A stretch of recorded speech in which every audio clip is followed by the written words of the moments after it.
Kaya yung ICI, what the world needs now is love. Sabihin mo dito yan, humarap ka dyan. Narito ang Balitang Pinoy TV.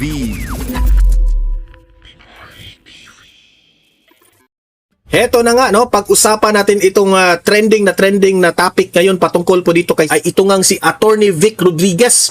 Trending itong kanyang speech, no, na hinamon niya itong si BBM sa kanyang kapalpakan dyan sa nangyari sa Cebu. Sobrang palpak eh. So, tama rin naman itong mga sinasabi ni Attorney Vic. Yan po ang ating pakinggan, reaksyonan. Sabay-sabay tayong mag-react tayo dyan, ha? Okay? Pero guys, bago ang lahat, bago natin ito pag-uusapan, help me po na i-like muna ha at i-share itong video na ito para guys, kakalat ito sa taong bayan. Okay? Sabay-sabay nating i-like muna at i-share itong video natin, Facebook at YouTube. 1, 2, 3, go!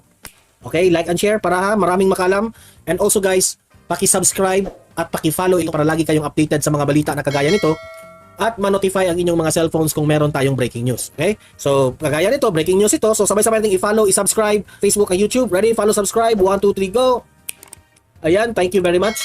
Eto, pakinggan natin itong vlog ni Attorney Vic. Hinamon ni Attorney Vic itong si BBM. Tingnan natin. Okay? Panoorin natin ito. Sa kapalpakan ni BBM ngayong administrasyon na ito. So ito ho yung ating pamagat. Hindi na may kukubli sapagkat tinapatan na po ng numero yung kanilang propaganda. Ulitin ko yung propaganda ho nila, deny. Ano po yung deny? They just deny when something goes wrong. Lahat naman talaga, matagal ko nang sinasabi, walang patutunguhan ng ating bansa. Hindi tayo makakaasa ng anumang pag-unlad sapagkat nakatutok sa maling direksyon ng ating bansa. Wake, BBM. Dine-deny po nila yan.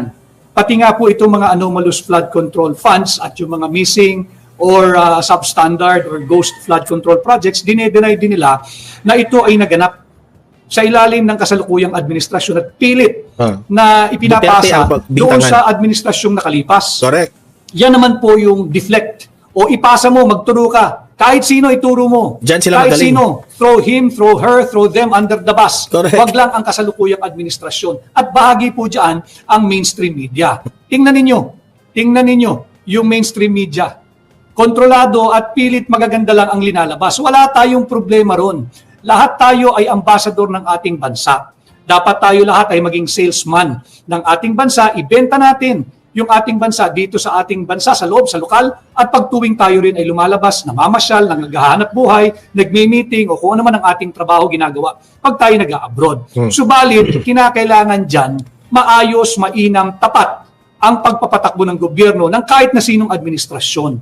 Yun ho ang problema ngayon, panay propaganda. At kapag hindi na po nila kayang i-deny at hindi rin umuubra yung discredit, ang deflect, ginagawa po nila, discredit mo.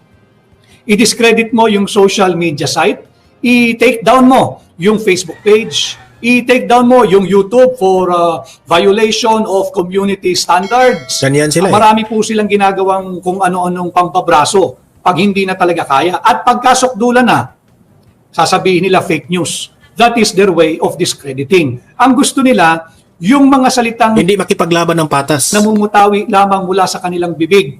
Yan lamang ang gospel truth. Yun nga ang punong-puno ng kasinungalingan. Kaya i-discredit nila. Yung mga katulad ko, yung independent content creator, pagka hindi na nila kaya, i-discredit mo. Sabihin mo, fake news yan. O papasukin mo yung trolls mo. But then again, yung Si Gutesa, diniscredit. trolls you're all welcome to visit my page, to engage. And thank you for always watching. Ibig sabihin, interesado din kayong matuto. Naintindihan ko naman trabaho lang yung sa inyo. Ayaw nyo magbanat ng buto, gusto nyo madaling pera, kagaya ng mga amo ninyo, so troll na lang kayo. But just the same, Pilipino kayo, ginagalang ko yung inyong pagpapahayag, kahit ako hindi sang-ayon. Mga loyalistang bangag. Ayun, yan naman ang diwa ng demokrasya. Mga dilawan ring mga kain ng tae ng mga loyalista. Finally, pagka talagang walang-wala na, demolish. I-demolish mo. I-demolish mo lahat ng iyong kritiko. I-demolish mo yung feeling mo ay mga political figure or figures na hindi sang-ayon sa iyo at kritikal sa maling pamamahalakad ng kasalukuyang administrasyon. Subalit, lumabas na po ang numero. Correct. Ang ating pong GDP ngayong third quarter ay 4% na lamang. Jesus. Bumaba po ito mula sa second quarter GDP na nasa 5.5 po tayo Ito katotohanan nito, ha? nung second quarter. Hindi ito binalita ng mainstream media, ang mga kapalpakan ng administrasyon. Ngayong third quarter, naging ano na lamang po tayo, 4%. Bakit? Dito po sa ating pahina, totoong balita, and we always make the proper attribution. Yung GDP na bago po tayo magbanggit ng mga further numero, yung GDP, ibig pong sabihin nito yung gross domestic product. Ito po yung salamin ng kasalukuyang estado o sigla ng yung pangkalahatan, general condition or general health or pangkalahatang kalusugan ng ating ekonomiya. Isinasagisag ng GDP o yung gross domestic product o yung bilang ng produkto na nalikha, yung produksyong nagawa sa loob ng 3 buwan. Ito nga pong third quarter GDP o di kaya yung serbisyong na nangyari o yung mga trabaho o yung serbisyong nalikha bunsad ng ating economic activity. Ngayon po ito'y 4% lamang. Bumaba po ng 1.5% or 1.1% mula po nung second quarter. Sabi po, I will mention the source, yung ay sa base po ito, check nyo po yung kanilang website, yung wealthinsights.ph. I think this is the website of affiliate of Metrobank also, yung wealthinsights.ph. Meron po sila dyan, kinote nila ang director po ito, director ng Ateneo Center for Research and Development. Ang pangalan po niya si Ginoong Sir Percival K. Peña Reyes. According to the director of Ateneo Center for Research and Development, and I quote, investors' confidence has been shaken. Period. Hindi lamang po yung investors' confidence. Yung kumpiyansa ng sambayan ng Pilipino, hindi lamang po nayanig. Lusaw na dahil sa lantaran, talamak at higit Korupsyon. na pagnanakaw, korupsyon at kurakot na ating nasasaksihan sa kasalukuyang administrasyon. So investors' confidence has been shaken. Foreign investors, importante po ito foreign investors are pulling back. Maatras, hindi nagpapatuloy. Kasi po, bagsak na. This scandal referring to yung 2025 illegal, invalid, unconstitutional, criminal 2025 national budget. The scandal, yung pakikialam po ng Vice-Cam nung 19 Congress, yung grupo nila Saldico, ni Martin Romualdez. Stella Kimbo, ni Manix Delipe, ICI. Yan yung mga dapat ninyong Isa pa yung ICI na yan, pangagrin pinapatawag. The scandal has created a mix of political risks, uncertainty, ito mabigat, and social unrests. Dahil po kaliwat kanan yung mga naging rally nung nakaraan at hindi naman po lingid na sa inyong kaalaman yung naging pahayag at pagpapasya ng mga kasama natin, mga kaibigan natin mula sa Iglesia ni Cristo na sila ay magsasagawa ng isang payapa at naayon sa kanilang karapatan na nakaukit, nakaguhit at may garantiya sa saligang batas na pagkilos sa November 16, 17, and 18 diyan po sa Luneta Grandstand. So ito yung sinasabi na social unrest. It threatens our investment grade rating. Pag tinamaan po pati yung ating investment grade rating, mahirapan po tayong uutang. Mangangamba po yung magpapautang because of our capacity to pay or repay. And at the same time, the cost of borrowing mas mataas kasi kung hindi sila kampante sa atin, they will demand for more security if not higher rate of interest. Kung may duda sila na baka hindi na neto kayang magbayad, and undermines our medium-term fiscal framework.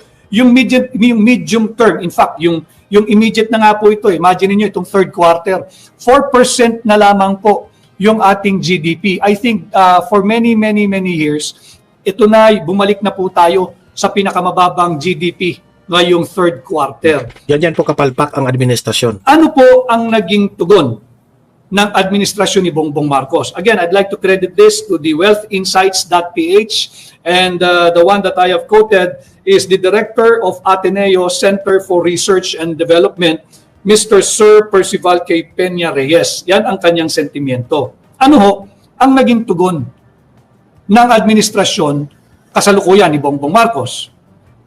Maglalabas daw po sila ng 1.3 trillion program spending. At sabi ni Secretary Mina Pangandaman, ICI, dapat yung ipatawag dahil yung sweetheart deal niya doon kay Yusek Traigib Ulaybar, dinededman ninyo kami, propaganda din kayo, numero na. Ang nakabanggit dito, 2.8 billion pesos ang agad-agad na inaprubahan ng DBM at binigyan ng SARO papunta doon kay Yusek Traigib Ulaybar na hindi pinapansin ng ICI. Bakit? Budol po kayo bahagi kayo ng patuloy na pagbagsak ng ating GDP at patuloy na pagtamlay ng ating ekonomiya. Ano? Bakit? Panay kayo propaganda. Propaganda lang kayo ng paganda Hindi nyo na kayang itkubli. Hindi na pwede yung cosmetic cover-up or cosmetic changes. Sa harap lang maganda, pero sa likod bagsak. Hindi na uubra. Lumalabas na po yung numero Hindi kayang kontrahin ng propaganda ang numero. No? So yung 1.3 trillion na pinag-utos ng Malacanang na ilabas sa yung program spending, ang layunin daw po nito, budol ito talakayin natin to. Importante talaga, nagbabanggit tayo ng numero to debunk the many lies that this administration is feeding us, enforcing it, shoving it down our throats. Hindi tayo dapat pumayag. Yung 1.3 trillion program spending, ang layunin daw po nito ay maiangat ang ating economic growth ngayong taong 2025. Kasi bumaba na po ng dihamak Ang kanilang projection ay 5.5 to 6.5 na lamang po ang ating growth this year. Galing po yan sa napakataas, 7 to 8 to 8.5%. Pinihit na nila pababa. Bagsak po yung GDP. Naging 4% na lamang ngayong third quarter. Knee-jerk ang reaction. Anong ibig sabihin ng knee-jerk?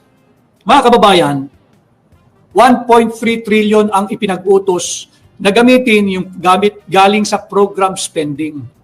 Paano mo uubusin ang 1.3 trillion to lift the economic, to lift our economy and have some semblance of economic growth for 2025? Less than 2 months to go. Itong kautosang ito ay inilabas kahapon o nung isang araw lamang. No, alam naman nating lahat. Pagdating ng panahon ng papuntang Kapaskuhan, bumabagal lalo ang lahat. Lalo na yung linggo bago magpasko.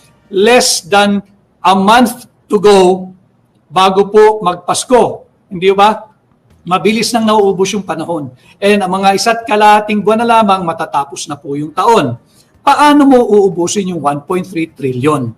Kung ang layunin ay to lift our economy and for this administration to have some win before the end of the year and have a semblance at the very least of economic growth. 1.3 trillion sa loob ng less than 2 months. Bakit ko po sinasabing ito'y pambubudol din? Bahagi rin siyempre ang DBM dahil yung DBM secretary ang nagpahayag yung dapat imbestigahan pero ni minsan na hindi pinatawag ng ICI. Pati yung dating pinuno ng Senate Finance Kasi matutuklasan sila Committee, yung chairperson ng Finance Committee during the 19th Congress, si Grace po, hindi na rin naiimbestigahan. Bahagi siya ng Vice Cam yung Vice Cam ng 19th Congress. Alam mo ninyo, ang atin pong kasalukuyang budget ngayon 2025, di ba ito yung ibinunyag namin ni Congressman Sid Ungab. Si Congressman Sid Ungab po ay malinis, marangal at disenteng tao. Naglingkod ng ilang beses sa Kongreso, naging chairman ng Appropriations, ng Ways and Means, ng Accounts Committee, wala pong bahid ng korupsyon yan. Mantakin ninyo itong ICI. Aparato ito ng pambubudol. Hindi nyo na maikukublit, nandito na po yung numero Numbers versus propaganda, propaganda versus numbers. There is no way that your propaganda, where you are reliant heavily to survive, hindi po mananalo sa numero sapagkat hindi po nagsisinungaling ang numero. Katatapos lang ng napakalakas na bagyo, grabe ang baha sa Cebu, nag-iimbestiga ang mga ICI sa Davao, sa 3rd District. Yan nga nakakatawa. Ang congressman po ng 3rd District ng Davao City ay si Congressman Isidro Sid Ungab. Si Congressman Isidro Sid Ungab, siya po ang nakabisto doon sa mga blanco sa Bicameral Conference Committee report during the 19th Congress. So nandoon sila kahit alam nilang nalunod yung ating mga kababayan sa Cebu. Ganyan kawalang hiya eh. Ganyan kawalang hiya. Bakit? Anong layunin? They want to discredit Sid Ungab. Correct. Wala ho kayong makikita sa ginagawa ninyo. At yung mga bahagi ng ICI, wag ho kayong papagamit na kayo eh. Meron nga dyan eh, yung sinasabi pa na meron pa siyang message eh, yung chairman. Ang sabi niya, what the world needs Pause natin. now is love. Lokohin mo ang lelang mo. What the Filipino is demanding now is justice, transparency, and full accountability. Yan sanang mga salita at katagang yan ang mamutawi sa bibig mo. Hindi yung mga what the world needs now is love.